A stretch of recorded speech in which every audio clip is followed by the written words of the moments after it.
Bob Marley was a Jamaican musician who used his music to voice the concerns of people who had no power locally or globally. He is the world's most widely known and revered reggae artist. He was the first artist from a postcolonial nation to become a global celebrity.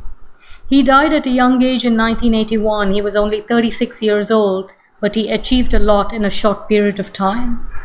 Not all musicians stand the test of time, but Bob Marley is a legend. He was more than just a songwriter and a singer. He was a symbol of hope who stressed the need for pan-African unity. He was deeply spiritual, and the lyrics of his songs of freedom were designed to instill hope and pride in Africans and the African diaspora. Even today, his fans can be found in all age groups and nations, and his messages of freedom, love, and unity have clearly emerged as his greatest legacy. Shortly before his death in May 1981, Bob Marley had received the Order of Merit for his outstanding contribution to Jamaican culture. In 1980, he was awarded the UN Peace Medal for his courageous efforts towards justice and peace. He earned several posthumous awards. In 1994, he was inducted into the Rock and Roll Hall of Fame. In 1999, Time magazine selected Exodus as the album of the century. In 2001, he was awarded a Grammy Lifetime Achievement Award for his contributions to the music industry and was honored with a star on the Hollywood Walk of Fame. Legend is the best-selling reggae album of all time. It was released in 1984, 3 years after Bob Marley's death. More than 25 million copies have been sold globally, and no other reggae album comes close to that figure. To understand the significance of Bob Marley's music, we need to first understand his life experiences. And in this video, I'll focus on two important factors that shaped his music. First, life in Trenchtown, and second, Rastafari. Jamaica is a beautiful island, but it has a long history of violence and brutality. English colonial rule in Jamaica began in 1655. During the transatlantic trade, Jamaica was increasingly populated by slaves from Africa. The slave trade has been the subject of extensive scholarship, and the National Library of Jamaica holds a number of historical collections about the slave trade dating as far back as 1671. It's estimated that approximately 600,000 slaves were transported to Jamaica between 1533 and 1807. By the mid-18th century, Jamaica became one of the largest sugar producers in the world. It was a lucrative business for those who owned and controlled this wealth, but for the enslaved population, it was a life of pure misery. Economic and political power was almost exclusively concentrated in a small white minority. Now, as a side note, historical studies on racial discrimination in the 20th century have focused mostly on places with a black minority, such as the United States, or on legal racial discrimination in South Africa during apartheid. Jamaica does not fit these models. The vast majority of Jamaicans are of African descent, and racial discrimination was not ordained in law. After 307 years as a British colony, Jamaica became an independent nation in 1962. Now, even after independence, Jamaica's white propertied class continued to hold a dominant position. And in the 1960s, most Jamaicans, including Bob Marley, remained poor. They found themselves trapped in a cycle of crippling poverty, which was the legacy of British colonialism. And this historical context is important to understand both reggae and Rastafari. Bob Marley was an intellectual with a clear understanding of the crippling effects of slavery, Christian evangelization, and British colonialism on the majority of Jamaicans. He was a superb melody writer and a fantastic rhythm guitarist. He had a rare talent to combine upbeat music with meaningful lyrics that called for the dismantling of oppressive institutions and emancipation from tyranny. He used his music to address socio-political issues and inequities. His music combined a happy, slow-paced rhythm with lyrics that the majority of Jamaicans could easily relate to. Robert Nesta Marley was born in 1945 in a small village called 9 Mile in Jamaica. His father was white and his mother was black. His father was largely absent from his life and he was raised by his mother. Because of his mixed heritage, Bob Marley was considered part of the underclass, and the gap between the ruling white elite and the black underclass in Jamaica was huge. In the 1950s, Bob Marley's mom moved from 9 Mile to Kingston, and the family lived in Trenchtown. Most of the people who lived there were poor and of African descent. The homes consisted of metal shacks with no plumbing, and it was in that challenging setting that Bob Marley developed a sense of community and learned music. No one in the 1950s would have guessed that a boy from Kingston slums could become a superstar. His mixed race and life in Trenchtown all seemed to predict a life of poverty.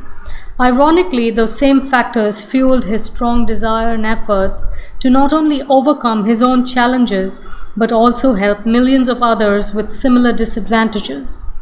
And the point that I want to emphasize is that Bob Marley never let his disadvantages hold him back. In fact, his biracial ancestry gave him a valuable perspective about life in poor neighborhoods, oppression, and resistance. Bob Marley's purely musical accomplishments were remarkable. He wrote songs about many topics, from love to freedom to self-reflection, but what makes him so unique is that his songs highlighted the virtues of honesty and courage that he found in his community. During World War II, American troops were stationed in Jamaica and they brought their music with them, particularly New Orleans jazz. After the troops left in the mid-1940s, the sound systems became very popular in Jamaica, and that led to the emergence of a great number of local singers and musicians. The music that Bob Marley first began to play was called ska. By the late 1960s, ska and rocksteady had given way to a new style called reggae, and it seemed especially suited for social commentary. Reggae was the product of multiple influences: African percussion, Rastafari chants, American R&B, as well as several folk traditions. Reggae developed in the back streets and dance halls of Kingston. It was more than just pop music. It provided a voice for the marginalized groups who didn't have any other outlet. Jamaica's white politicians and newspapers considered ska and reggae as dangerous music from the ghetto that fueled resistance against white oppression. None of the radio stations in Jamaica played ska or reggae. So the emergence of reggae as a form of protest music coincided with the construction of a new Jamaica, and it became a unique platform to articulate Afrocentric anti-colonial critiques. In the early 1960s, when the Beatles and Bob Dylan were making their music, Bob Marley took to reggae and formed a group with Neville Livingston, who later became known as Bunny Wailer, and a guitar player named Peter McIntosh, who later shortened his name to Peter Tosh.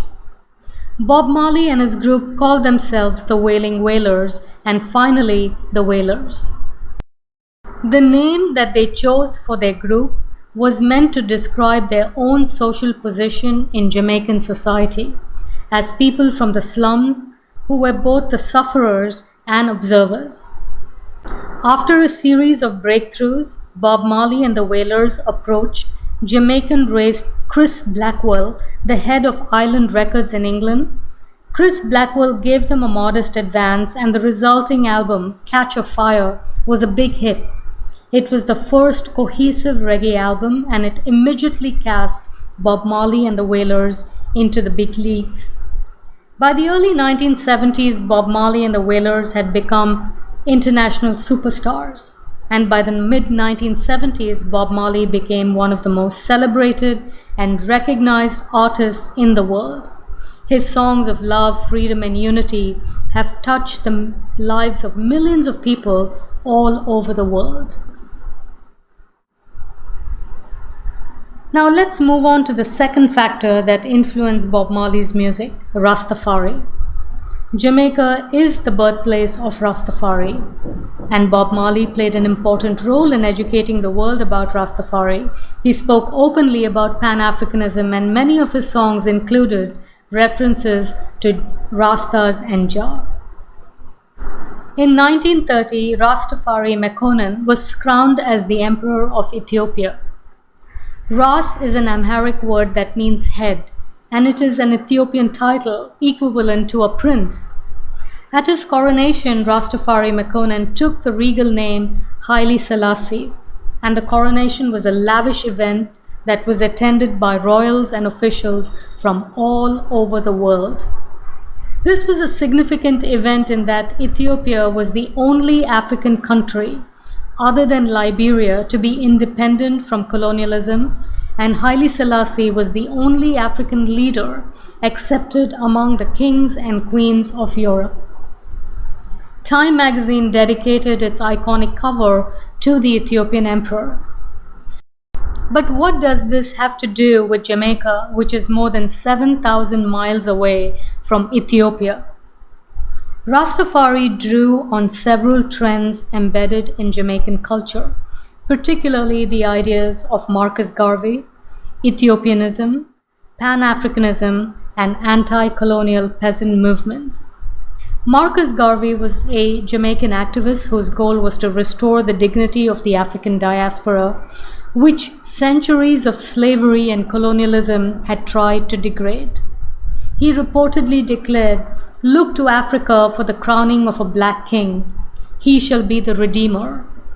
Many Jamaicans perceived Haile Selassie as the fulfillment of Marcus Garvey's prophecy. Haile Selassie was the Messiah who had returned to redeem Africans and the African diaspora from oppression.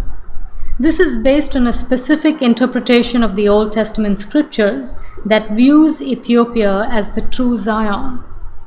Jah is the shortened name of Jehovah, and the references to Ethiopia in the Bible, supported by the ideas of black redemption, created a strong bond between Jamaicans and Africans.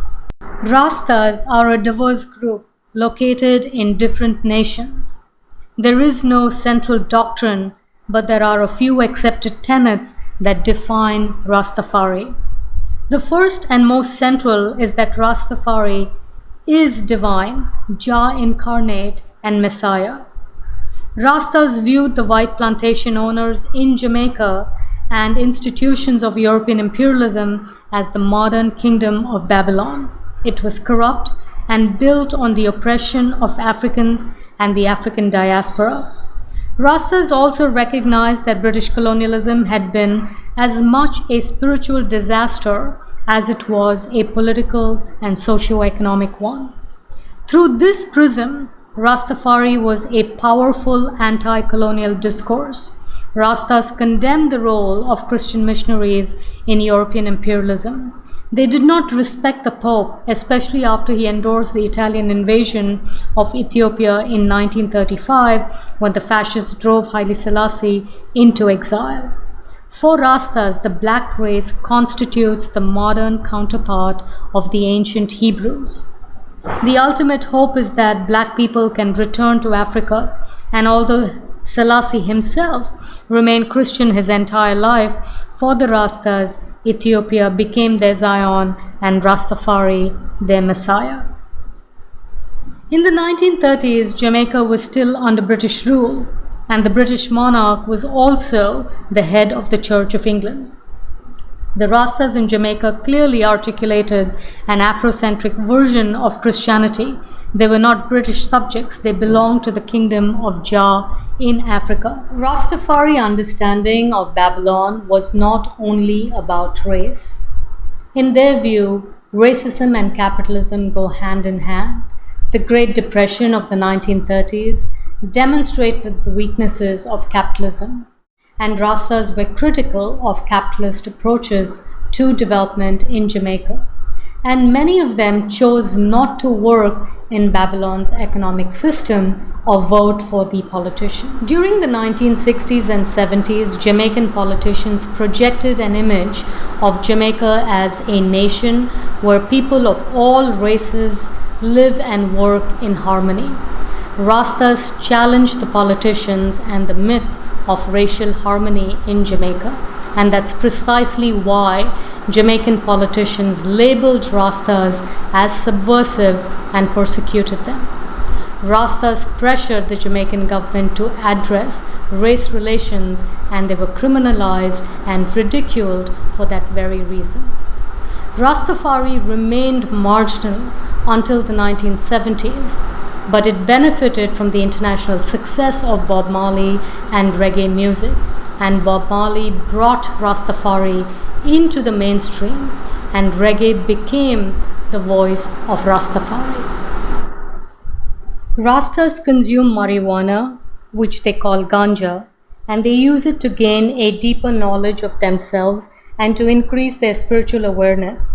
Legislation was used to control Rastas. For example, the 1948 Dangerous Drugs Law stipulated a prison sentence for up to 12 months and a fine for ganja possession, and gave police wide powers to arrest. The Vagrancy Law, which was amended in 1951, allowed the police to arrest without a warrant anyone thought likely to commit or assumed to have committed a felony in public areas or any place adjacent to a public place. Rastas adopted the colors of the Garvey movement and of the Ethiopian flag to express their Pan-African sentiments. Red represents the blood of their African ancestors and the sacrifices they made. Gold represents the wealth and resources of Africa, and green, the lush vegetation of Africa. The lion represents Haile Selassie, who is referred to as the conquering lion of Judah. It is a symbol of pride and African sovereignty. Guided by Old Testament scriptures, Rastas follow certain dietary rules and consume mostly organic and unprocessed foods. Since they don't cut their hair, locks form naturally over time. During the colonial period, Jamaican men were generally expected to wear their hair very short and have clean-shaven faces. Jamaican women were encouraged to straighten their hair to look respectable. So in this context, dreadlocks became a very visible rejection of the prevailing Eurocentric standards of beauty. Bob Marley flaunted his locks and smoked ganja. He openly rejected the mimicry of European cultural values and aesthetics. His fans loved him for his music, and human rights activists and African freedom fighters drew inspiration from him. In 1966, Emperor Haile Selassie made an official state visit to Jamaica. Although Bob Marley was not in Jamaica during his visit, in the years that followed, Rastafari played an important role in Bob Marley's life and music. Many of his earlier songs were about resistance, but his later albums, Exodus, Survival, Uprising, and Confrontation, were more about freedom, hope, and love. He used his music to fight against injustice and inequality. He incorporated the words of a brilliant speech given by Haile Selassie at the UN in 1963 into his song, War. Haile Selassie died in 1975, but for Rastas, he remained the living God. Bob Marley distrusted politicians and kept his distance from them. By 1976, Jamaican politicians recognized Bob Marley as a force to contend with and begged for his endorsement. Just before the 1976 general election in Jamaica, there was a lot of unrest and violence in Kingston, and some members of the PNP pressured Bob Marley to perform at a free outdoor concert called Smile Jamaica as a strategy to ease the tension in the city. Very reluctantly, Bob Marley agreed to perform and wrote a song for the event. A couple of days before the concert, some men with rifles showed up at his home in Kingston and opened fire. Bob Marley, his wife, and manager were all injured by the bullets. Luckily, no one died that night, but 2 nights later, Bob Marley performed at the Smile Jamaica concert to keep the peace. At the end of his performance, he lifted his shirt and displayed his wounds on stage. He was heartsick and left Jamaica after the concert and lived in London until 1978. He recorded the Exodus album in London, and his song Ambush in the Night is about the attempted assassination. In 1977, Bob Marley was diagnosed with malignant melanoma. Unfortunately, he did not find a cure. He continued to make music, but his later albums were of a different sort. The lyrics were more spiritual, and the theme of exile and return to Africa were prominent. In his last few years, he recorded and toured exhaustively. Bob Marley returned to Jamaica in 1978. At the One Love concert, he invited Jamaica's political rivals, Michael Manley and Edward Seaga, to the stage and persuaded them to join hands. This was unprecedented. Unfortunately, this gesture did not end the violence in Kingston, but it underlined Bob Marley's powerful position in Jamaican society. Zimbabwe gained independence in 1980, and Bob Marley was the only artist from outside Zimbabwe to be invited to participate in the celebrations of the new black-led nation. In April 1980, he chartered a flight and spent a lot of money to fly his band and equipment to perform in Harare.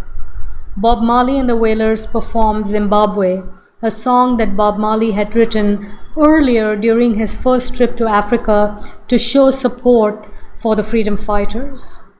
By the time he finished recording the tracks for Uprising and Confrontation, his health began to deteriorate. His last live performance was in July 1980 in the UK, and Uprising was the last album released during his lifetime. Redemption Song, one of his most famous songs, is from that album. The lyrics are based on a 1937 speech given by Marcus Garvey. Redemption Song is not reggae. It is really a folk song and is very different from all his other songs. Bob Marley wanted people to disentangle their minds from Eurocentric ideas. After all, we are the only ones who can free ourselves from our own fears. Bob Marley passed away in Miami on May 11, 1981, at the age of 36. His body was flown to Jamaica and was given a state funeral in Kingston, which combined elements of Rastafari and Ethiopian Orthodox traditions. He was buried in his birthplace in the village of 9 Mile, along with his guitar. Bob Marley's purely musical talents were extraordinary, but he will always be remembered as a man of integrity, a man who risked his life to say the things he believed with unparalleled authenticity. I understand that a short introductory video like this one cannot do justice to the remarkable life and legacy of Bob Marley. But if you like this video, please subscribe and leave a comment. Thank you.